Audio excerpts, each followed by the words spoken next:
Bienvenida ya al señor ex ministro de Economía y Finanzas de nuestro país, Fausto Ortiz, a quien saludamos con la consideración de siempre, don Fausto. Y aquí está don Ramiro, que va a iniciar pues este diálogo, porque a esta hora también ya resulta importante ir y haciendo los análisis, los balances de cierre de año. Ramiro.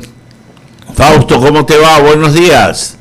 ¿Cómo estás, Ramiro, Alberto? La gente que escucha el programa. Henry Avelino, no sé si antes de irse quiere saludarlo también. Saludarlo, don Fausto, también, desearle un excelente día, por supuesto, que en compañía de toda su familia también. Gusto poder saludarlo hasta ahora.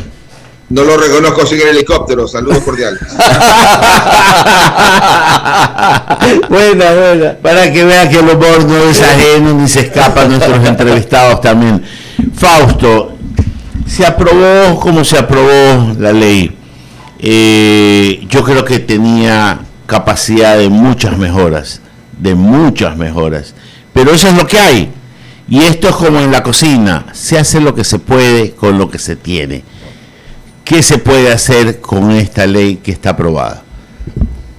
Bueno, la ley tenía un objetivo que era recuperar conseguir 1.900 millones de dólares para el presupuesto del Estado 2022-2023 como elementos centrales, ¿no?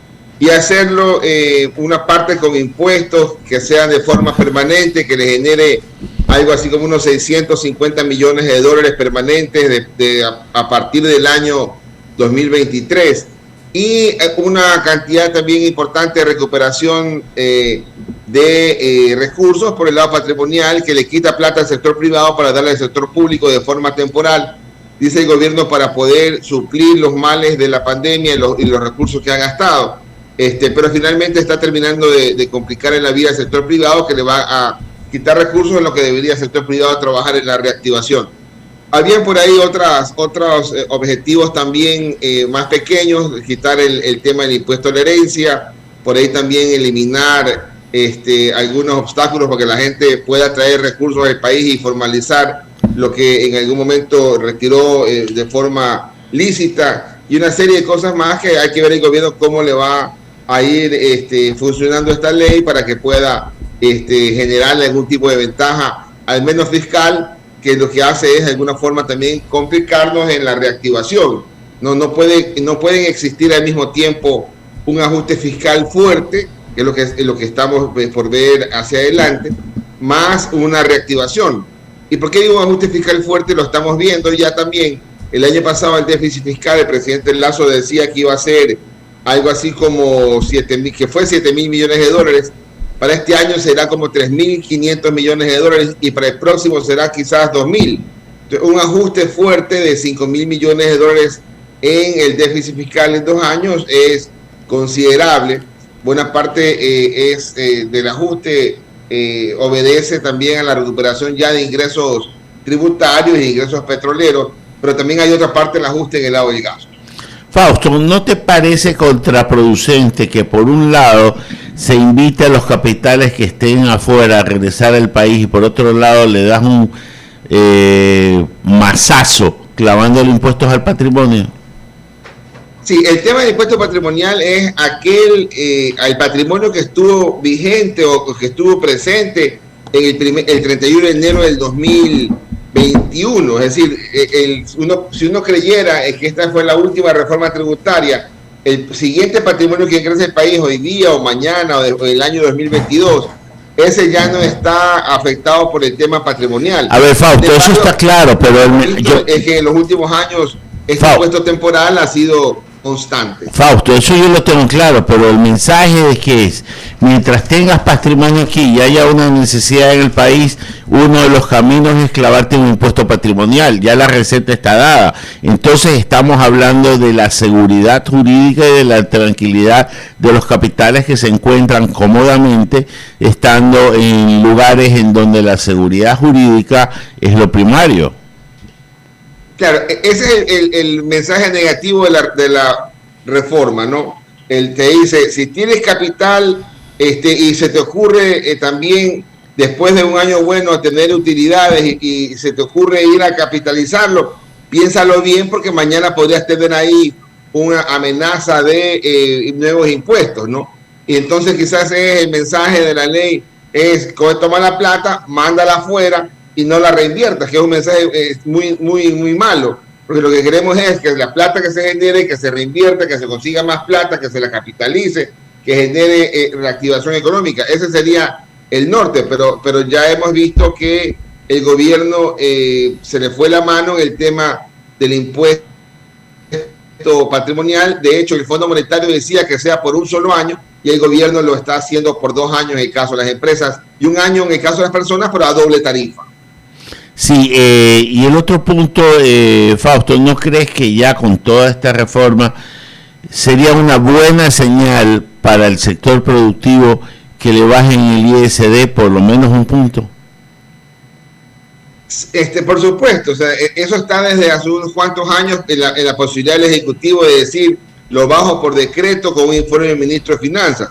Pero lo que pasa es que el gobierno tiene un plan de ajuste de 5 puntos de Producto Interno Bruto en los 4 años, y hacer una reducción del déficit del ISD puede complicarle este plan de ajuste, pero sí que se le ha ido la mano con el asunto de los impuestos, sobre todo el patrimonial, podría ir a tomar una reducción gradual en el ISD, que es lo que estaba esperándose de este gobierno. Pero yo creo que eso es complicado porque el gobierno, como todo gobierno, al final del día se vuelve temeroso de que esa bajada del ISD le pueda provocar alguna retirada de recursos de la economía. Fausto, diciembre es una época en que la burocracia busca gastar lo presupuestado para que no le bajen sus asignaciones al siguiente año. Se producen seminarios no contemplados, se producen gastos no necesarios. En vez de afinar el lápiz y devolver ese dinero probablemente a la caja fiscal para que se cumplan necesidades, y sigo con los ejemplos, de medicinas, en servicios básicos, en necesidades primarias de la población. ¿No te parece que hay que afinar el lápiz rojo para ir tachando de los presupuestos individuales de cada institución del sector administrativo del Estado estos gastos que tú sabes, porque no es para nadie secreto, que en diciembre quieren consumirlos para no afectar sus asignaciones futuras? Pero lo que quieren es gastar el presupuesto, ¿no? Porque tienen un presupuesto asignado y si mañana no lo gastan, para el año siguiente no tendrán cara para decir, dame mi presupuesto, porque te va a decir finanzas, ¿para qué quieres ese presupuesto si no gastaste el anterior? La ley contempla esa situación, la ley contempla que cuatrimestralmente, es decir, 3 veces al año, se va viendo cómo va la ejecución. Aquel gasto que no lo ejecutaste tiene capacidad de finanzas de irlo disminuyendo. El tema acá es la situación. Alguien te va a decir, veo que no gastaste en enero el mes de abril. Y la gente va a decir, por supuesto que no gasté, pues si tú no me diste un solo centavo, pues decía que no tenías plata. Entonces estás ahí atrapado en esa situación y hay que hacer la revisión mucho más fina. Mira que de enero a noviembre el déficit fiscal de este año está en $1,000 millones. Es el déficit fiscal de enero a noviembre más bajo de los últimos 5 o 6 años. El mes de diciembre, usualmente el déficit fiscal en promedio ha sido unos $2,600 millones. Por lo tanto, lo más probable es que el déficit fiscal al final de este año termine en $3,500 millones y la gente no va a poder recibir la plata para gastarla, pero sí va a tener que presentar las facturas para poder decir, mira, aquí hice estas obras, ya están registradas como gastos, te presento la factura para que me las trates de pagar este año, y si no me las puedes pagar este año, aunque sea págamela en el presupuesto siguiente. Y ahí viene también el rubro de atraso, ¿no? Que el gobierno actual del presidente Lasso recibe atraso por algo así como $1,700 millones. Hasta el mes de noviembre los atrasos los hace caer a unos $1,100 millones, y quizás para diciembre los vuelva a levantar a unos $1,500 o $1,700 millones otra vez, por aquello que le presentan facturas que ojalá pudieran ser depuradas como tú planteas, pero no puede pagarlas y las terminará pagando el año siguiente en este revolving constante de atraso, que es una forma de financiarse también. Sí, clarísimo, Fausto. Te paso con mi compañero Alberto Quintana Vera, que continúa con la entrevista. Claro que sí. Consultarle, Precisamente Fausto Ortiz ha tenido la oportunidad de estar sentado en el sillón de ministro de Economía y Finanzas, ha tenido la oportunidad y tiene la oportunidad de ser líder de opinión también a través de los medios de comunicación, de estar en la cátedra, de estar desde distintos espacios. Pregunto, ¿cuándo podemos acá en el Ecuador inaugurar una nueva forma, ya que estamos hablando de este tema presupuestario? Porque me parece hasta perverso, ¿no? Aquello de que me gasto la plata en diciembre y a la final me la gasto en cualquier tontería, y hablando de los recursos públicos que manejan, por ejemplo, a nivel de los gobiernos autónomos descentralizados, ¿no?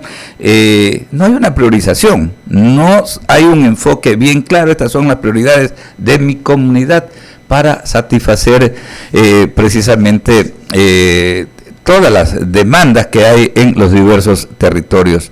Entonces, ¿cómo generar ese cambio? Porque vemos que esto se da a nivel de todos, está en todos los niveles de gobierno, desde el central, ¿no? Este tema de que pateo hacia adelante el tema y de que arranco el 2022, ni arranque el año, pero ya estamos hablando de déficit o de cuestiones que tienen que ver con temas que no van de la mano con la planificación, Fausto.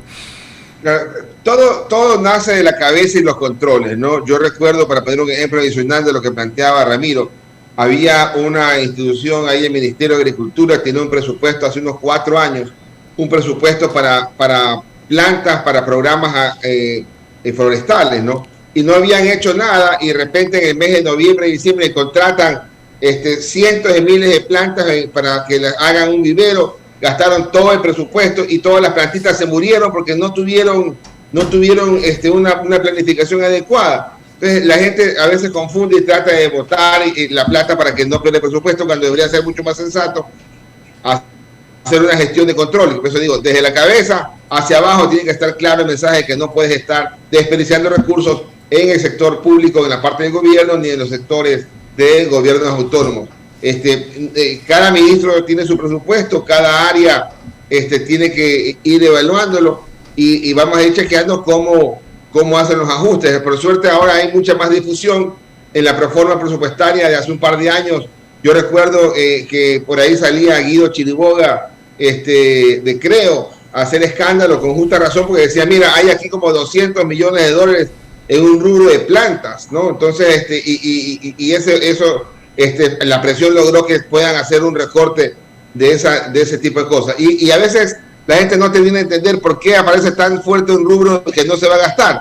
Porque te crean una cuenta para darle espacio presupuestario y al final del año con esa cuenta terminas distribuyéndola para pagar algún tipo de favor. Entonces eso tiene que ir cambiando, tiene que ir mucho más depurado el presupuesto del Estado para darle plata a donde realmente se necesita y no dar espacio a temas de corrupción o despilfarro. Es lo que debemos priorizar, pues, es lo que debe ir de la mano con la planificación en todos los niveles de gobierno, ¿no? Porque es inaudito, ¿no? O sea, por esta época, por ejemplo, vemos que todo el mundo quiere poner el árbol de Navidad más grande del mundo en su localidad, en su territorio cantonal, cuando hay tantas necesidades. Yo no digo que no, ojo, bonito adornar tu espacio, tener en tu ciudad un arbolito, buena iluminación, pero señores, hay prioridades y prioridades. A eso es lo que yo me enfoco, ¿no? Por eso decía, resulta hasta perverso tener que escuchar este tipo de cosas y no hay un seguimiento. Esto más o menos, Fausto, es como cuando hablamos de que desde el Banco de Desarrollo, antes Banco del Estado, ¿no? Se entregan líneas de crédito, ¿no? Pero precisamente no hay un seguimiento para la utilización de esas líneas de crédito y para que las obras de infraestructura y saneamiento básico se hagan de manera correcta y vayan a prestar el servicio que hay. Ahí también hay un descontrol y esos son recursos del Estado, es que la gente a veces como que no termina de entender. El Banco del Desarrollo es justamente recursos del Estado, de todos los ecuatorianos, de los GACs, por supuesto, que son los accionistas, pero no hay un seguimiento. Por ahí viene la falla, ¿no?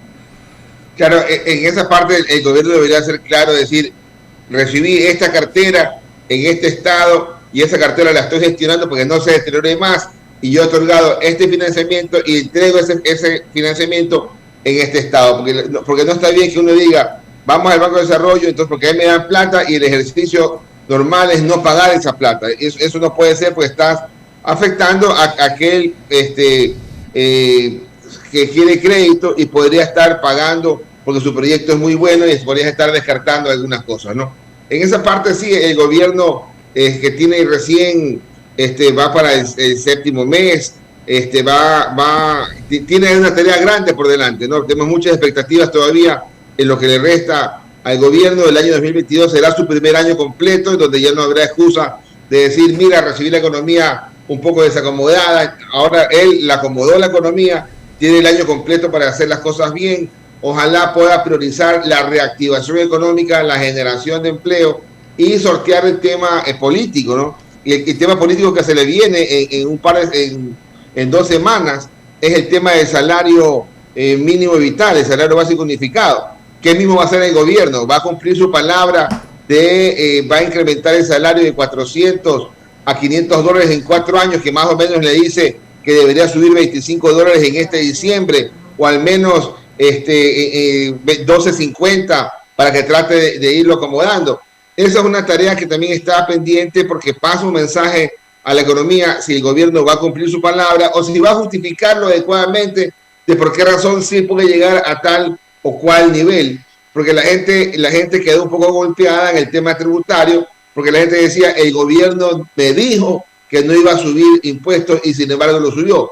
Aunque nosotros que hacemos el seguimiento de la economía sabíamos que Ecuador estaba dentro de un programa con el Fondo Monetario, y el programa con el Fondo Monetario contemplaba la subida de impuestos, que no era nada diferente a lo que el gobierno había planteado, quizás con el cambio de enfoque, no los 3 puntos del IVA que dijo el gobierno de Moreno, pero sí este incremento en el tema de impuesto a la renta.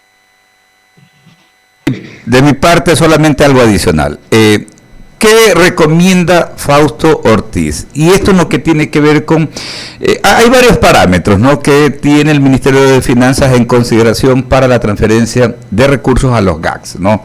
Qué sé yo, el nivel poblacional, necesidades básicas insatisfechas, pero también se califica gestión, supuestamente, en teoría, la gestión administrativa. Esto es la destreza que tenga el administrador, por ejemplo, hablando de alcaldes y alcaldesas del país, la destreza que tenga para la utilización de esos recursos públicos. Yo digo eso en teoría porque como que no se cumple esa temática. ¿Qué recomienda Fausto Ortiz para poder cambiar eso? Porque eso es vital para el desarrollo de las comunidades. Mientras tengamos gente que no tiene una idea, divorciados totalmente del tema de la planificación, vemos GACS donde no hay ni siquiera un plan de desarrollo y ordenamiento territorial. Entonces, ¿cómo puedes priorizar si no tienes ni siquiera idea de la gestión administrativa, de lo público basado en la planificación, Fausto? Son cerca de 7 indicadores que tienen que ir midiéndose para que le asignen los recursos a los GACS. Acá la recomendación sería que los indicadores sean medidos una sola vez y analizados bien, y no que sean sujetos a cambios, ¿no? Hace unos 2 o 3 años a alguien se le ocurrió medirlos de una manera, entonces le daba más plata a ciertos municipios, a alguien luego reclamó, entonces lo midieron de otra manera, y lo que le dieron en exceso a un municipio se lo quitaron y ahora se lo dan a otro municipio, y ese desorden trajo complicación porque resultó más de un municipio a tener que recibir por el ajuste mucha menos plata de lo que había recibido en el pasado, y esa incertidumbre molesta en la ejecución de la obra, ¿no? Si hay 7 indicadores, entonces que se los defina bien una sola vez para tener certidumbre. Lo importante en el largo plazo es la certidumbre de los recursos que vamos a recibir. Si mejora la economía, recibimos más, si el petróleo mejora, recibimos más, y lo contrario, si ocurre lo contrario. Pero la certidumbre nos sirve para poder programar en el largo plazo en el caso de los gobiernos autónomos descentralizados. Claro, y se acaba así también, ¿no? Porque le doy porque es mi amigo, porque es de mi línea política. 8:20 conversando con Fausto Ortiz, exministro de Economía y Finanzas de nuestro país. Lucía Jaramillo tiene otras inquietudes por usted. Claro que sí, Fausto, muy buenos días. Mi pregunta va relacionada al tema de la canasta básica, que aumentó algo más de $4. ¿Es común que en el último trimestre de cada año el precio de la canasta básica aumente? Bueno, Lucía, buenos días. La canasta básica está medida supuestamente para un hogar conformado por un aportante y algo más, ¿no? 1.6 familias, ¿no? El aportante con el hijo, el aportante con la esposa. eso es lo que están ahí, la canasta tipo, digamos, ¿no? Donde la esposa también aporta un poquito, algún hijo, y ahí hacen esos recursos. Aumenta y se la va midiendo y aumenta conforme a lo que ocurre con los precios, ¿no? Entonces, si la economía venía con precios declinantes, entonces la canasta básica en teoría no debería subir. La economía empezó a mejorar un poquito el índice de inflación, entonces el impacto va a sentirse en la canasta básica. Y mire que ese valor del incremento de la canasta básica de alguna forma tiene también relación o guardará relación con el potencial aumento de los salarios, ¿no? Porque el gobierno va a decir, mira, si es que la canasta básica solamente ha subido $4 en el año, si fuera el caso, entonces el salario no debería ser mucho más allá de ese incremento de la canasta básica. Hay esa vinculación, da importante información, pero va a ir incrementándose en función de los precios en la economía, fundamentalmente. Sí, solo para dar un poco más de detalles de la canasta, el costo de la canasta básica aumentó en el 0.45%, es decir, la canasta familiar básica se ubicó en 715,31 en noviembre de este año. En el mismo mes del 2020 estuvo en $711,12. Alberto, ya con eso creo que... Perdón, solo un comentario, pero Fausto, a la canasta básica le quitan y le ponen lo que les da la gana con tal de llegar a ese resultado, porque no siempre ponen los mismos insumos, ¿o me equivoco? Se supone que es una canasta de productos y que no están variando productos cada vez que se están midiendo. Hay una definición. No, pero por año. ¿Perdón? Por año, un poco para ajustar, es decir, le quitamos esto que está más caro y le ponemos el otro que está más barato. No, yo no creo que sea tanto así. Políticamente podría ocurrir, pero normalmente es un tema estadístico bastante bien elaborado, en donde hay una canasta de productos. Si mañana ese producto no tiene mucho sentido o no existe suficiente oferta, va cambiando. Podría ser utilizado políticamente, por supuesto, igual que la inflación. En algún momento alguien puede decir, la inflación está en 0.3% negativa, pero cuando yo voy a la tienda resulta que todo me sube, digamos. Entonces esas desconexiones también existen. Pero el Instituto de Estadística y Censos hace su trabajo estadísticamente bien. Ahí de pronto habría que consultar más al experto del INE que dé esa explicación, cuándo han cambiado los productos de la canasta básica, y sobre todo ahora que la canasta básica tiene una importante relación con el impuesto a la renta, porque hasta 7 veces canasta básica es lo que puede uno deducir, y ahí participa en la fórmula del impuesto a la renta. Entonces va a ser importante ese tipo de análisis de la canasta básica de hoy y más adelante en el futuro. Alberto. Don Fausto, muchísimas gracias. Lo importante es que a la canasta no le quite ni la yuca ni el verde, eso sí, a la canasta básica. Sí, esperemos es que haya más verde que yuca. Un fuerte abrazo. Fausto Ortiz, ex ministro.